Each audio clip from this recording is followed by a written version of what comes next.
साथियों नमस्कार, मैं राजकुमार पालक सबके सामने उपस्थित हूँ आज एक नया वीडियो लेकर। आज का हमारे वीडियो आधारित है छत्तीसगढ़ छात्रवृत्ति पोर्टल के संबंध में। हमारा यह पोर्टल जो है वो आज 5 अक्टूबर 2020 से चालू हो चुका है, एक्टिव हो चुका है, जिसपे हमें जाकर के छात्रवृत्ति इत्यादि की प्रविष्टि करनी होगी। तो इससे पहले कि हम प्रविष्टि का कार्य प्रारंभ करें, आज के वीडियो से पहले मैं यह बता दूं कि हमारे वीडियो 2 या 3 पार्ट में आधारित होगा, आपके सामने होगा। आज पहला पार्ट है। आज पहले पार्ट में हम यह जानने का प्रयास करेंगे कि किन किन दस्तावेजों की हमें आवश्यकता होगी, किस प्रकार के फॉर्मेट्स हमें आवश्यक होंगे। तो इससे पहले हम कि इस पोर्टल में लॉगिन करें, हम सबसे पहले दस्तावेजों को देख लेते हैं। छात्रवृत्ति प्रविष्टि के लिए साथियों हमें आवश्यक होगा प्रारूप ए और प्रारूप बी का फॉर्मेट। ये आपके सामने प्रारूप ए का प्रारूप फॉर्मेट है।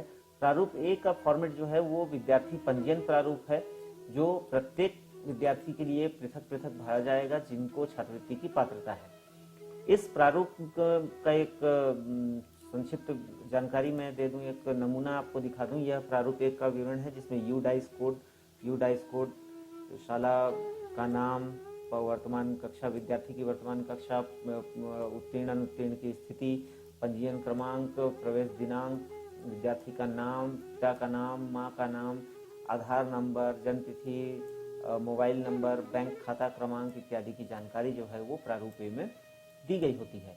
इसे पूर्ण करेंगे हम सभी बच्चों का अलग अलग, जिनकी प्रविष्टि हमें छात्रवृत्ति पोर्टल पे करनी है। इसके बाद बात करते हैं हम प्रारूप बी की। प्रारूप बी मूल रूप से इसे कहा जाए तो यह एक प्रकार से गोशवारा ही है, जिसमें विद्यालय के समस्त बच्चों की जानकारी, संख्यात्मक जानकारी दर्ज होती है जो छात्रवृत्ति के लिए पात्र हैं और जिनकी प्रविष्टि हम वेबसाइट में कर रहे हैं। जिस प्रारूप बी में, फॉर्मेट बी में, हमें यूडाइस कोड, विद्यालय का नाम, स्कॉलरशिप जो इंचार्ज शिक्षक हैं उनका नाम, मोबाइल नंबर और मेल आईडी का वर्णन करना होगा। साथ ही साथ वर्गवार, लिंगवार इसमें बच्चों की संख्यात्मक जानकारी प्रविष्ट की जाएगी। यहाँ पर देखिए आप इस प्रकार से कि कितने बच्चे हम स्कॉलरशिप के लिए पात्र घोषित कर रहे हैं या जिनके विवरण हम दर्ज करने जा रहे हैं। यहाँ कुछ निर्देश दिए गए हैं जिसमें छात्रवृत्ति की पात्रता का जिक्र है, इसका उल्लेख किया गया है। अंत में संलग्न विद्यार्थी पंजीयन प्रपत्रों की संख्या, मतलब फॉर्मेट ए की कुल संख्या कितनी है, 14 यहाँ पर जैसे मैंने दिया है, तो इसका मतलब यह है कि गोशवारा में जो विद्यार्थियों की संख्या दी गई है वह भी 14 ही होगा। इसे हम आसानी से भर सकते हैं, प्रत्येक वर्ष भरते हैं, अंत में इसे सर्टिफाइड करना होगा। इतना करने के बाद हमें अब जाना है विद्यार्थियों के लिए छात्रवृत्ति पोर्टल की ओर। तो साथियों, पोर्टल की ओर जाने पर हमें लॉगिन करना होगा। यदि इस पोर्टल के संदर्भ में और बहुत जानकारियां आपको प्राप्त करनी है तो लॉगिन मैनुअल के रूप में सहायता यहाँ पर दिया गया है, सहायक सामग्री दी गई है। और यदि संपर्क करना हो तो यहाँ सहायता है तो संपर्क करें विकल्प पर जा सकते हैं। स्कॉलरशिप किनको मिलना चाहिए, नहीं मिलना चाहिए, उनके नॉर्म्स के विषय में यहाँ जानकारी मिल जाएगा और कुछ संपर्क नंबर यहाँ दिए हो गए हैं आपको। तो लॉगिन के विकल्प पर जाने पर हमें इसमें लॉगिन आईडी और अपना पासवर्ड प्रविष्ट करना। आईडी और पासवर्ड प्रविष्ट करने के बाद यहाँ कैप्चा कोड यानी सिक्योरिटी कोड जो दिया हुआ है उसे प्रविष्ट करके हम लॉगिन कर सकेंगे। एक बार फिर से बता दूं, लॉगिन आईडी और पासवर्ड उसी शिक्षक का छात्रवृत्ति पोर्टल में काम करेगा अपने विद्यालय के लिए, जिसे सीजी स्कूल में टीम्स पोर्टल में सीएससी के द्वारा फ्लैग किया गया होगा, छात्रवृत्ति इंचार्ज के रूप में दिया गया होगा। या तो फिर जैसे हमारे हेडमास्टर जो है, प्रधान पाठक जो है विद्यालय के, वो उन्होंने हमें जिसे छात्रवृत्ति इंचार्ज के रूप में फ्लैग किया है, वो हम काम इसमें छात्रवृत्ति पोर्टल में लॉगिन करके काम कर सकते हैं। यदि ऐसा नहीं है तो आप अपने प्रधान पाठक और सीएससी के माध्यम से फ्लैगिंग का कार्य करा सकते हैं, चिन्हांकन का कार्य करा सकते हैं। तो अपनी यूजर आईडी और पासवर्ड से संबंधित शिक्षक जो है वो छात्रवृत्ति प्रभारी जो है यहाँ लॉगिन करेंगे। लॉगिन करने के बाद हम इसके होम पोर्टल पर पहुंचते हैं, होम पेज पर पहुंचते हैं। यहाँ पर कई प्रकार की जानकारियां आपको देखने को मिलेंगी। यूजर मैनेजमेंट, साला का पासवर्ड बदलें, हेल्प मैनुअल, इसके बाद हेल्प मैनुअल में निरस्त विद्यार्थियों को रिस्टोर करें वगैरह की जानकारी इसमें दी गई है। संवितरण की जानकारी विगत 3 वर्षों की 19-20, 18-19 और 17-18 वर्ष की जानकारी इसमें आपको देखने को मिलेगी।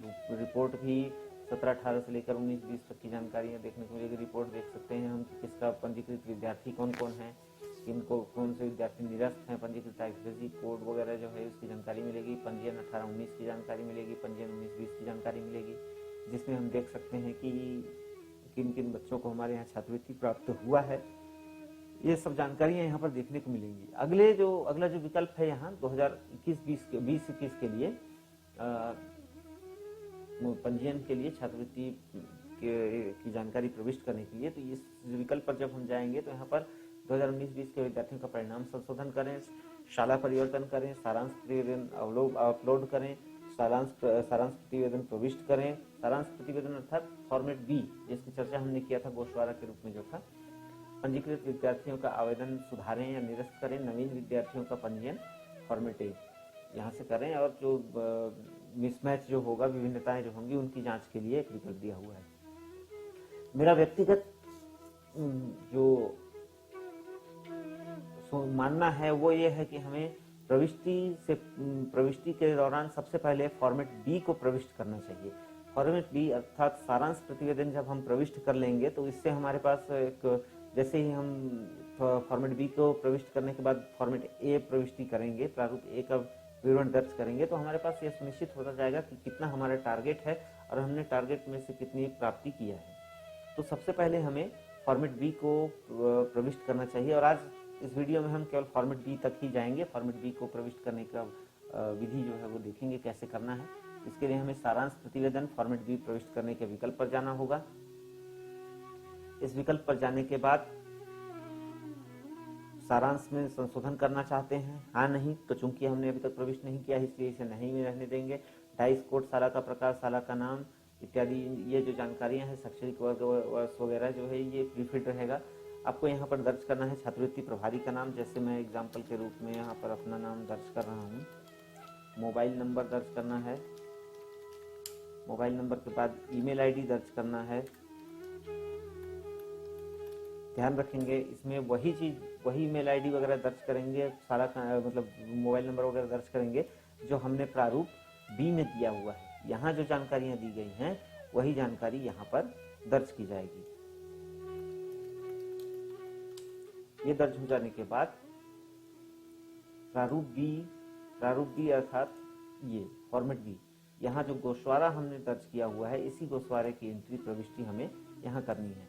जनरल में यहाँ पर हम देखते हैं कि कोई भी बालक बालिका नहीं है, क्योंकि प्राइमरी स्कूल की जानकारी हम फिट कर रहे हैं, तो केवल एसटी और एससी वर्ग की बालिकाओं को ही छात्रवृत्ति की पात्रता होती है, तो उसे हम यहाँ पर दर्ज करेंगे। ये हमने दर्ज किया।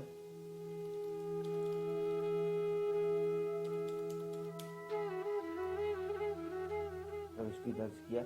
अब इसमें से एक चीज ध्यान रखिएगा, अक्सर हम गलती यहाँ कर जाते हैं, हॉस्टलर और नॉन हॉस्टलर, ये जो अस्वच्छ धंधे वाला कॉलम है, हम इसे खाली छोड़ देते हैं। वास्तव में इसको खाली नहीं छोड़ना है, हमें यहाँ भी दर्ज करना अनिवार्य है कि जितने बच्चों की हमने यहाँ पर संख्यात्मक जानकारी दर्ज की है, उसमें से कितने बच्चे हॉस्टल में हैं और कितने हॉस्टल में नहीं हैं। इस प्रकार वर्गवार विद्यार्थियों की दर्ज संख्या, विद्यार्थियों की संख्या जो पात्र हैं छात्रवृत्ति के लिए, और उनमें से हॉस्टलर नॉन हॉस्टलर की जानकारी यहाँ पर हम अपलोड करेंगे। अब इसे हम सेव कर देंगे।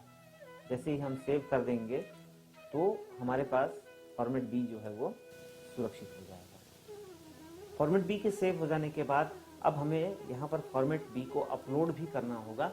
अपलोड करने के लिए हम इस विकल्प पर जाएंगे, पंजीयन 2020-21 में सारांश प्रतिवेदन फॉर्मेट बी अपलोड करें। जैसे ही हम फॉर्मेट बी अपलोड करने के विकल्प पर जाएंगे तो हमारे पास इस प्रकार का कुछ स्क्रीन खुलकर सामने आएगा, सारांश प्रतिवेदन फॉर्मेट बी अपलोड करें। साथियों, ध्यान रखने वाली बात यह है कि यहाँ पर जेपीजी फाइल, पीडीएफ या जेपीजी फाइल जो है वो 100 KB से अधिक का नहीं होना चाहिए। हम पहले अपने स्कैन किए हुए दस्तावेज को 100 KB या इससे कम का कर देंगे, बना लेंगे, कन्वर्ट कर लेंगे। इसके बाद जो है उसे अपलोड करेंगे। कन्वर्ट करने के लिए आप सिस्टम, लैपटॉप, पीसी का भी सहारा ले सकते हैं, या फिर हमारे पास मोबाइल में कई प्रकार के ऐप हैं जो फोटो को साइज कम या ज़्यादा कर सकते हैं इसका। तो हम यहाँ ब्राउज करके हम इसमें फ़ोटो जो है वो, अपना दस्तावेज जो है वो अपलोड करेंगे। दस्तावेज जो है वो अपलोड करेंगे जो 100 KB से अधिक का नहीं होगा। यदि 100 KB से अधिक का होगा तो यह अपलोड करने से मना कर देगा। हम यहाँ पर अपलोड कर दिए। सब कुछ सही होने पर आपके द्वारा सारांश प्रतिवेदन सफलतापूर्वक अपलोड किया गया का मैसेज आएगा। अब हम इसे ओके कर देंगे। अब हमारे सामने अब देखिए यहाँ पर डाइस कोड और सारांश प्रतिवेदन का जो जानकारी है वो दिया गया है। हम इसे यहाँ से क्रॉस चेक भी कर सकते हैं कि क्या है, क्या हमने सही अपलोड किया है अथवा नहीं किया है देखने में जा करके। अब इसे हम एक बार चेक भी कर सकते हैं कि हमारा जो सारांश प्रतिवेदन है वो सही ढंग से अपलोड हुआ है या नहीं हुआ है, या सही डॉक्यूमेंट जो है वो हम अपलोड कर पाए हैं, या कहीं उसके स्थान पर कोई गलत दस्तावेज को अपलोड नहीं हो गया है त्रुटिवश। ये जानकारी हम यहाँ पर से ओपन करके देख सकते हैं। सब कुछ सही होने पर अब अगला जो काम होगा हमारा वो होगा यहाँ पर भिन्नता को जांचने का। अब हम जब इस विकल्प पर जाएंगे साथियों, तो हम जानते हैं कि अभी तक हमने एक भी फॉर्मेट ए का प्रविष्टि नहीं किया है, लेकिन यहाँ पर प्रपत्र बी के अनुसार एससी कैटेगरी की 5 बालिकाएं हैं और एसटी कैटेगरी की 9 बालिकाएं हैं। कुल मिलाकर 14 बालिकाएं हमारे पास जो गोशवारा प्रपत्र हमने प्रविष्ट किया अभी कुछ देर पहले फॉर्मेट बी के रूप में, वहां होनी चाहिए। लेकिन प्रारूप ए के अनुसार यहाँ पर एससी कैटेगरी की 3 और एसटी कैटेगरी की 5 बालिकाएं दिख रही हैं। साथियों, ध्यान रखने वाली बात यह है कि इस वर्ष हमने प्रपत्र ए की प्रविष्टि, एक भी प्रपत्र ए की प्रविष्टि नहीं किया है। बावजूद इसके ये नंबर हमें यहाँ पर दिखाई दे रहे हैं, ये संख्याएं हमें यहाँ पर दिखाई दे रही हैं। ऐसा देख करके हमें चौंकने की आवश्यकता नहीं है। वास्तव में विगत वर्ष जो बालिकाएं कक्षा तीसरी में थी वो कक्षा चौथी में आ चुकी हैं, और कक्षा जो चौथी में थी वो कक्षा 5वीं में आ चुकी हैं। उनका विवरण हमें यहाँ पर देखने को मिल रहा है। उन 8 बच्चियों के अतिरिक्त मेरे विद्यालय में अभी 6 और ऐसी बच्चियां हैं जिनकी प्रविष्टियां इस वर्ष होनी है, अर्थात जो कक्षा दूसरी से कक्षा तीसरी में गई हैं और जो छात्रवृत्ति की पात्रता रखती हैं उनकी प्रविष्टि यहाँ पर होनी है। जब मैं उन 6 बच्चियों की प्रविष्टि जो है वो यहाँ कर लूंगा प्रारूप ए के अनुरूप, तो यहाँ हमारा ये जो 5 है और यहाँ जो 3 दिखाई दे रहा है फॉर्मेट ए में, ये 5 हो जाएगा, और फॉर्मेट बी में यहाँ जो एसटी कैटेगरी में 9 दिखाई दे रहा है वो यहाँ एसटी कैटेगरी में 9 हो जाएगा, और हमारा जो प्रारूप है वो हमारे जो दस्तावेज है वो बिल्कुल सही हो जाएगा। तो प्रारूप ए की प्रविष्टि हम किस प्रकार करेंगे, किस प्रकार हम मैच करेंगे कि पिछले वर्ष की हमारी प्रविष्टि सही है या नहीं, यह हम अगले दूसरे भाग वाले वीडियो में लेकर आएंगे। तब तक के लिए आप सभी को नमस्कार, और एक निवेदन कि हमारे इस चैनल को सब्सक्राइब और वीडियो को लाइक शेयर करना न भूलें। इससे हमारा मनोबल बढ़ता है और हमें कुछ अलग करने का जो है वो उत्साह प्राप्त होता है। तो एक बार फिर से घर पर रहें, स्वस्थ रहें। जय हिंद, जय भारत।